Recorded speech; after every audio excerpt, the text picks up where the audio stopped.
like I say, great defense from Baltimore. They weren't going to give up too much. That first quarter, first half, just dragging along, went into halftime 10-10. Houston had a shot. The only touchdown they had was that punt return. They went to halftime, came out. Baltimore had their little speech, came out about business. Total different team in the second half. In their mind, they was thinking, let's get the young Bucks out of the way. And that's what they did. They tightened up the defense. A lot more pressure on C.J. Stroud. Receivers couldn't get open. And they clamped him down. They clamped him down. They was able to get him on the ground. They rushed a lot of throws from him. And Baltimore was looking to advance and get rid of this game real quick. When you don't have no running game, that hurts as well. We're going to break that down, though. But C.J. Stroud went 19 for 33, 175 yards, 5.3 on average. No touchdowns and no picks. Well, if that looks good, no picks is great. But the touchdown with the goose egg, that's the problem. Baltimore Ravens team, we already said it before, you have to score points against this team. Now the defense is tight, easier said than done. But if you want to win a game against a great opponent, you got to score more points than 10. They couldn't accumulate that, and they get a loss. It's real simple here. Not only that, no running game. The Ravens shut down everything they had to give them a chance to win this game. So you keep C.J. Stroud as 175 yards for the whole game in passing. Then you go to Devin Singletary, 9 carries for 22 yards. 2.4 on average. Not going to be the Ravens team with one-dimensional, and then your one-dimensional wouldn't even get the job done. C.J. Stroud was 19 for 33. Had to put it up just a little bit. No running game. And then you look across from Lamar Jackson. He was 16 for 22, 152 yards, 6.9 on average, 2 touchdowns, 0 picks. See the difference, the mirroring of each other? Lamar Jackson had a better game than C.J. Stroud. He scored 2 touchdowns. His percentage was better, 16 for 22. He didn't have to hoist it all over the field. Why? Because the running game was going. And why? Because he was passing and he was running. As you see, he had 11 carries for 100 yards. So you didn't keep him controlled in the pocket. You let Lamar Jackson get out, wiggling around, making plays, picking up yardage. The game is pretty much lost there. You can't have the guy passing the ball, making a difference, and running the ball, making a difference as well. That's going to be a lot of trouble when they're playing at home in their building. Just can't allow that to happen. I mean, he outran their starting running back, Devin Singletary. 9 carries for 22 yards, 2.4 on average. So he's passing it, he's running it, he's hyping up his team. The energy was there, especially in the second half. Too much firepower. When they put the clamps on Houston, and next thing you know, it's a done deal. It's all sealed up. Then you go to Nico Collins. Guy that's been having over 100 yards a lot this season and in the postseason. He only has 68 yards. 5 catches, 68 yards, so they controlled him a little bit. Then you go to Zay Flowers. He was 4 catches for 41 yards. They don't have nothing shooting off the charts for us, their wide receivers, because this game was Lamar Jackson, the MVP. Running around, making plays, and getting the receivers in key positions for first downs when he needed. Nobody shot over 100 yards in receiving. Everybody was a willing participant. If you're open, he's going to throw you the ball. Whether it's to pick up a first down, whether it's a scramble for a few yards, but it kept the chains moving.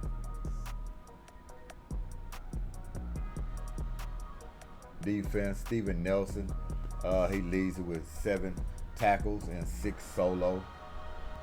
Then you go to the Baltimore Ravens, Roquan Smith, 7 tackles, 5 solo. Patrick Queen, 5 tackles, 5 solo as well. So it's written on the sheet. It's written on the sheet. They just got out-manhandled in the second half. Houston came ready to play, but like I said, they were just outmatched.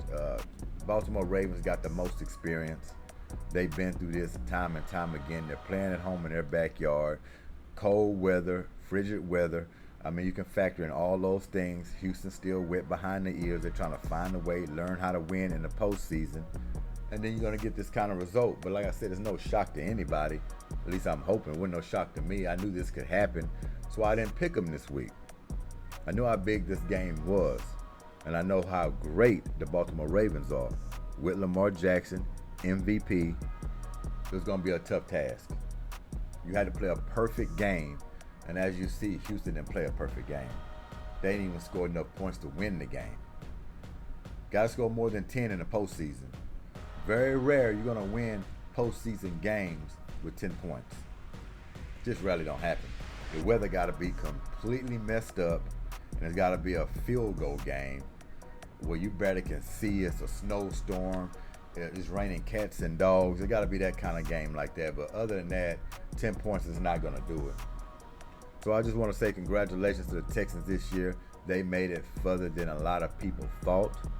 This is a great experience they gained. They went to the playoffs. Not only that, they won a playoff game. They advanced. So they play with house money. They play for house money. They don't have to lower their heads. They don't have to do any of that. Because next season coming in, you get better. You get closer and closer each year till you knock that door down. And next thing you know, you can be in the Super Bowl. The future is bright. Just keep your head up. Let's check out the quick team stats real quick.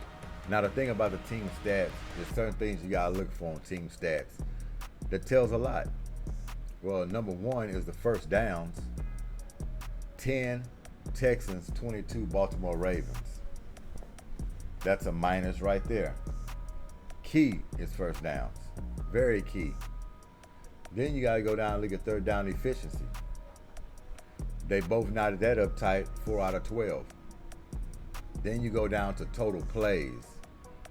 Total plays, 47 to 67. So the Baltimore Ravens executed 20 more plays than the Texans. That's a problem. Let's go to total yards. 213 total yards for the Texans, 352 yards for the Baltimore Ravens. That's another minus. Then you look at passing, 175 to 123 goes to Houston. Now that's kind of a minus and plus. You can look at it because the reason why the passing is low for the Baltimore Ravens because Lamar Jackson was spending time running, picking up his yardage. He rushed for 100 yards, 11 carries. So it's like a plus and a minus. So you could say Houston won that, but they didn't really win that when you got this guy scrambling all over the field, picking up first down, scoring touchdowns, right? So then you go down here and you look at rushing, which is pitiful. 38 yards rushing to 229. There you have it, folks. There you have it. That's the ball game. That is the ball game. Now you can see how this could happen. They put the clamps down. They were able to get into their action. They wheeled and dealed. That second half, Baltimore just playing that style of football. Plain and simple. The football they want to play all year long, they played it in that game. Ball control. Dink and dunk when you have to. Lamar Jackson, get out, make some plays when you see an opportunity. And that's exactly what happened. Look at the penalties. They got penalized 11 times for 70 yards. The Ravens, 3 flags for 15 yards. Do you see that? That's huge. So not only you didn't play a good game, a perfect game, and scored enough points to win, but you beat yourself. This is beating yourself. False starts, offsides, penalties in the secondary. You can't beat yourself against this team. You're done. Right here, the penalties here alone, with the running game, that's the ball game. That is the ball game. So there you have it, man. It's black and white. It's black and white. There's a lot of things on film. I'm pretty sure they broke down and they said they could have done a lot better. They had no chance to win this game when you just look at it, how it was played, how many mistakes they made on the ball. It just wasn't meant for them. But like I said, I'm still going to say congratulations because they was playing with house money. This team was just too much. And there's nothing to bow your head about. You just come back next year, you just get even stronger. Like I said, they gained the experience, man. And congratulations for the Baltimore Ravens as well, advancing and moving forward. I think with the teams that are left, I think I want the Baltimore Ravens to win the Super Bowl. With the teams that are left, I think that's who I'll be rooting for to go ahead and seal this deal. Lamar Jackson, he's earned it. The guy had a lot of criticism the last few years, even with his contract. People saying he's not worthy. He don't need a big contract. He's not reliable. He can't pass the ball. He just can run the ball. He's not going to be available when it counts. He's going to continue to throw interceptions. He can't read defenses. I mean, you heard it all.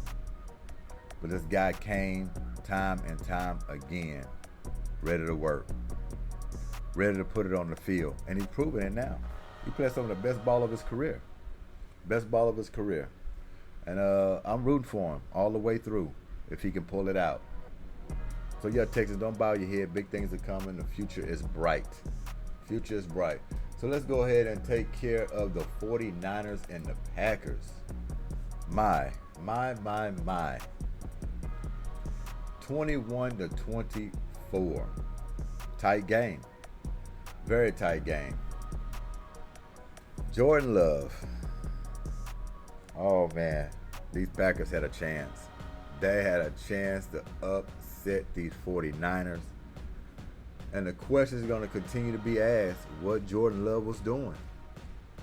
What he was doing. In the rain.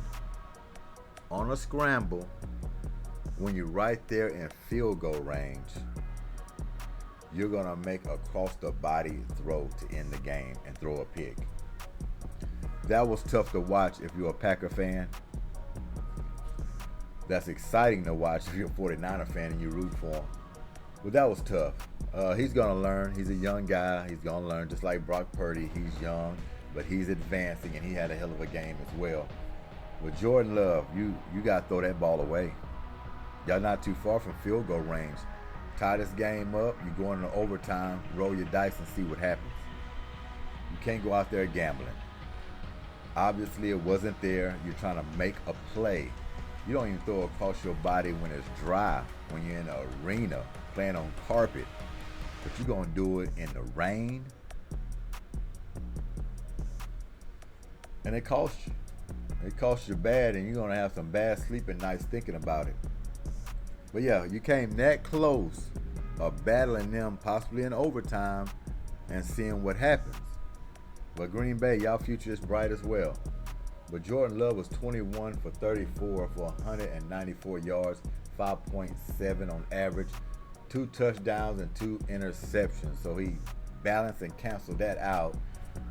But he had a fairly good game. And then you look at Brock Purdy, he was 23 for 39, 252 yards, 6.5 on average, 1 touchdown. So he was able to advance his team to the next round. So Brock Purdy is still going. He's proving his doubters wrong. A lot of people thinking Brock Purdy was going to crumble in the end, in the postseason.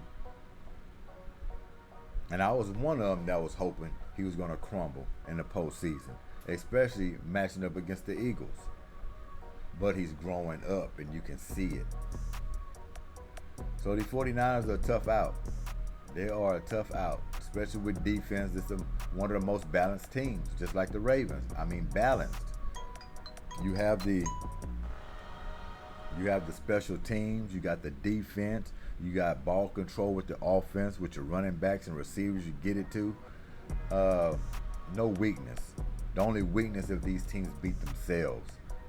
So it's going to be a great Super Bowl leading up to it. Yeah, I know a lot of people, your teams are not in it. And I know you wish your team was in the Super Bowl, or at least fighting for the Super Bowl. We're all eliminated. But you got to give it up to these teams that are left. It's going to be exciting. Aaron Jones, 18 carries, 108 yards, 6 on average. What a game by him. What a game by him. Both of these quarterbacks played well, and the running backs played well. Look at Christian McCaffrey, 17 carries for 98 yards, 5.8 on average, 2 touchdowns. See, the only difference is they were scoring touchdowns. Jordan Love got 2 touchdowns, but he backdoored it with 2 picks. So that cancels it out.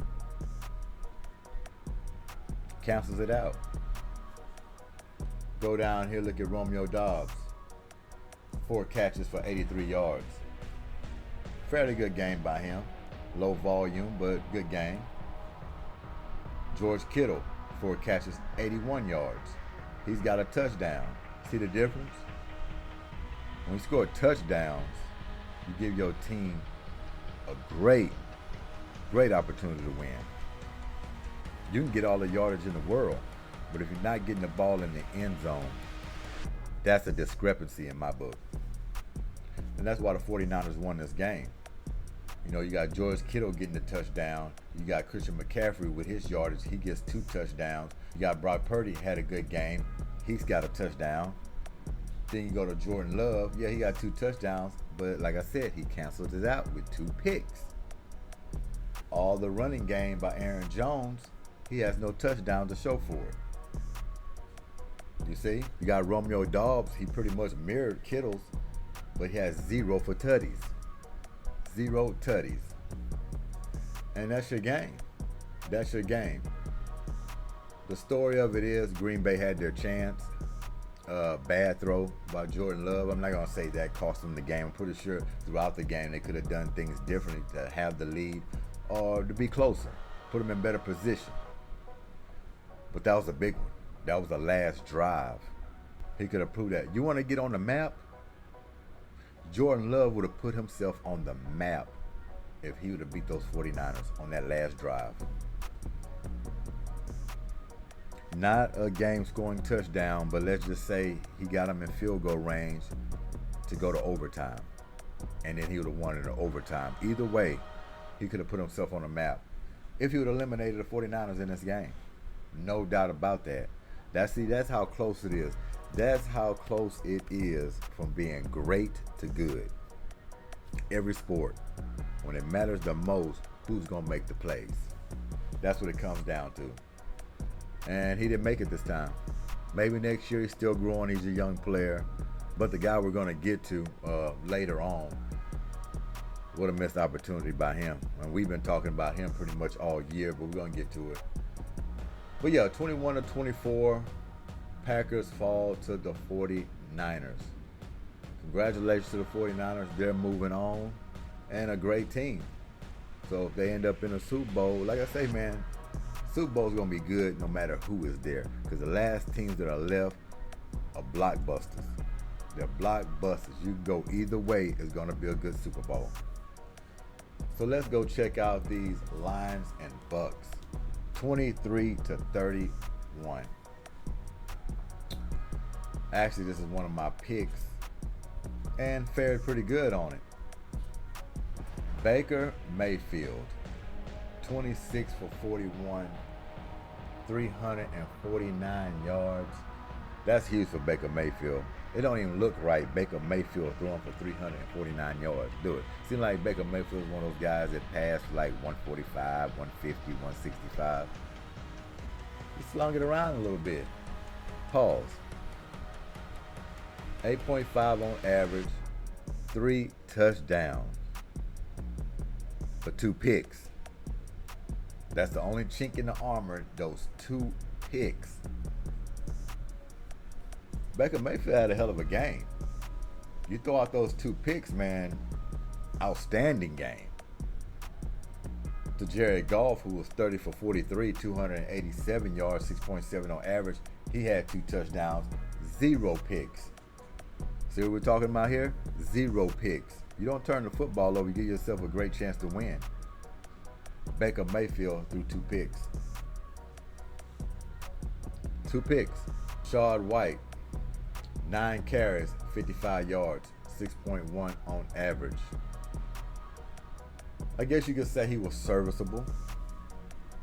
Doing your job to me is 70 yards or greater as a running back in my book. Running back at least got to get 70 yards to say he was serviceable, that he did his job. At least 70. He came short of that. You got Gibbs over here with 9 carries for 74 yards, 8.2 on average. He done his job. And if you want to have any argument, I would say they should have given him the ball even more. Guy was averaging that close to 10 yards a pop. and he only got 9 carries. That mean they love what Jared Goff was doing, throwing the ball around. And they had a balance. I mean, David Montgomery, he had 10 for 33. And they didn't just have turnovers all over the place. That's why they was able to win this game. Mike Evans, 8 catches, 147 yards, 18.4 on average. He was catching some big plays. He got a touchdown. So Mike Evans done his job. And they targeted him a lot. So it wasn't on Mike Evans. Then you got St. Brown over here. He's 8 catches for 77 yards, 9.6 on average. He has a touchdown as well. So he pretty much cancels what Mike Evans did. He's got a touchdown just as well as he does. Mike Evans just has more yards. He has more production. But St. Brown was targeted 14 times to Mike Evans 12. So they were looking for him. He was just getting more intermediate stuff. Wasn't big plays like Mike Evans had. But once you get that touchdown on the board, I mean, that's what you play the game for, touchdowns. So yeah, man, Tampa Bay just came up short in this one.